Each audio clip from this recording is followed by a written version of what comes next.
So David, once again, asante sana for, just accepting, first of all, to speak with us about your experience. So when exactly did it happen? Like, what exactly happened? Because what I understand is, of course, your girlfriend left you, went for another man and got pregnant, right?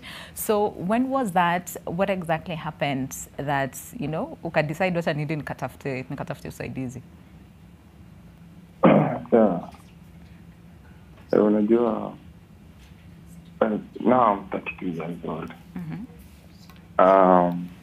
Na kwa hii 30 years nimeenda, unajua unaanza pale kujua mambo mengi kwa like 22, 23 years, unajua. Naanza kujua mambo hapo kwa 22, 23. So kuna watu unakuwa na marafiki wakiwa unakuwa nao mara mingi. Kisha kwa nao unajua sometimes mambo yana happen, nafika mahali nasema acha nikae tu, acha nikae na mtu fulani. Unakaa naye, unajua ukianza kaa hivi people expect utafanyika hata wewe mwenyewe una expect, unaona. So unakaa aje kunaendaje, ama kuna dunga imewekewa dunga, inaenda hivyo hadi mnaulizana. So inafika mahali unajua sometimes hii age kidogo watu wakiingia kwa nini like marriage, vitu mob inakuanga like straight, lakini inafika mahali hii inaisha ladha. So unaanza ni kama shida inaanza kutokea nini kwa zinaanza kwa pia ni kama story ya mtoi, hakuna nini. Alafu ndio ukiokaa una mtoi na mtu kwa sana very easy. So one year na kitu hapana, mkizilisha mtu pia labda amenipea dunga. Umeona pia na anaanza kulalamika. Inaenda hivyo anaishia. So anaenda mahali pengine, anakaa huko, unapata ashapata mtoi. Unasema ni sawa watu wachaishi. So unakaa you get someone else. Unakaa naye, unapata the problem ni watu waiji yako ndio wanaishia makazi wako wanaenda.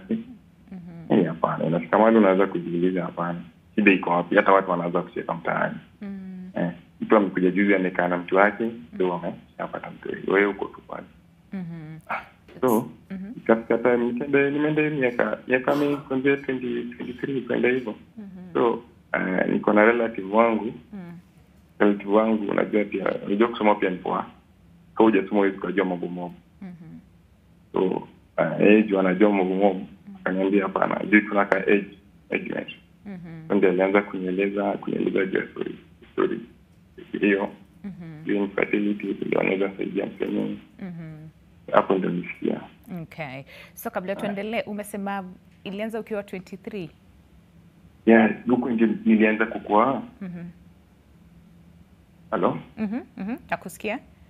Hapo sasa ndio nilianza kujua mambo ya wasichana, nikaanza kwani like nafanya kidogo ndio naanza kuisha again.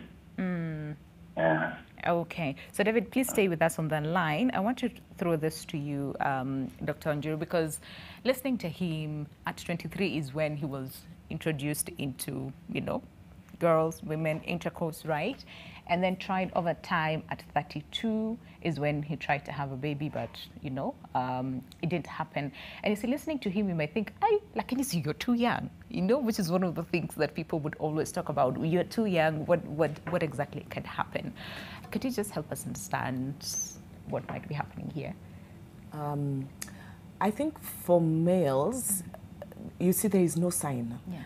Unfortunately, I have a lot of, I've had patients come and say, but I have a sexual function, I have a proper libido, I am able to get an erection, I'm able to ejaculate, and it's of course a good amount, but why am I not getting pregnant?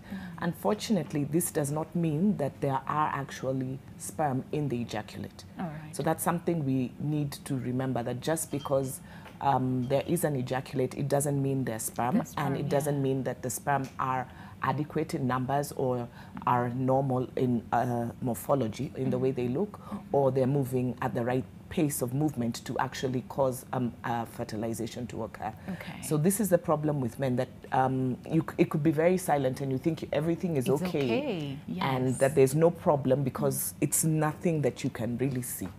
Yeah, so I think, I mean, it's not something you can see. That's the point that I would want to make with that. And does it make it then difficult for so many men, and especially at around his age, where they'll be like, but I'm young, but I have all the energy, I have everything basically that is needed to get someone pregnant, and it is not happening. Is this one of the things that you would say it's a problem? Is age a big thing that people should start looking into?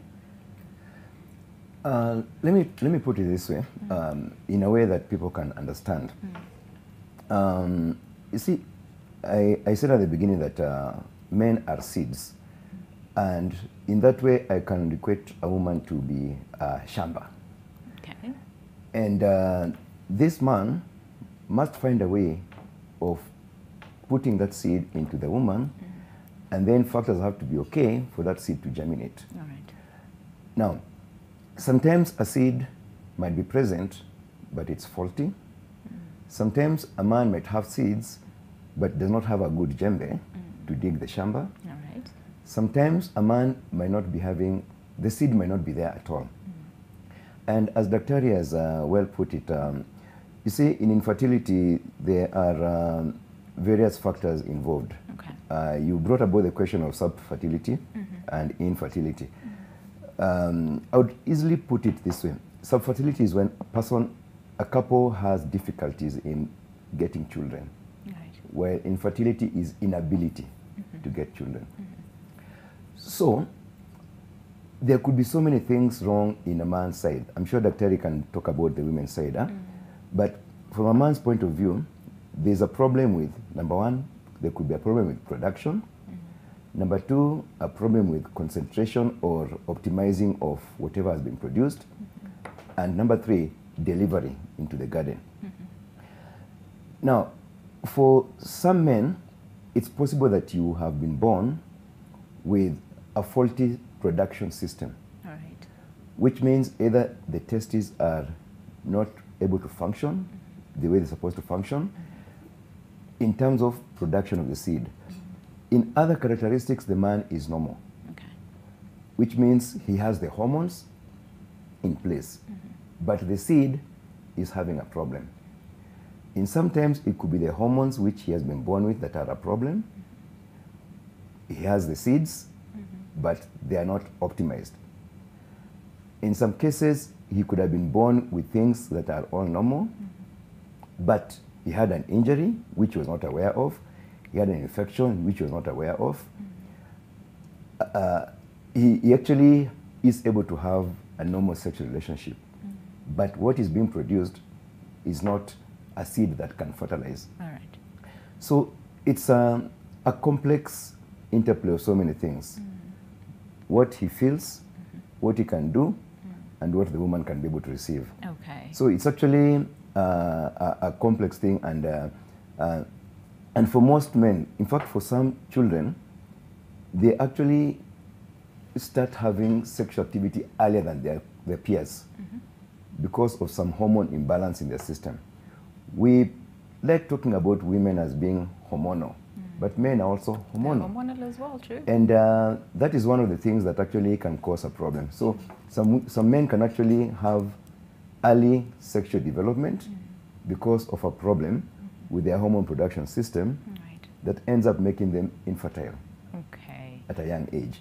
So there are so many things that happen, but you will never know. We should say a man can never know that he is infertile until the moment of truth when he begins planting, and then there's no germination. That's true.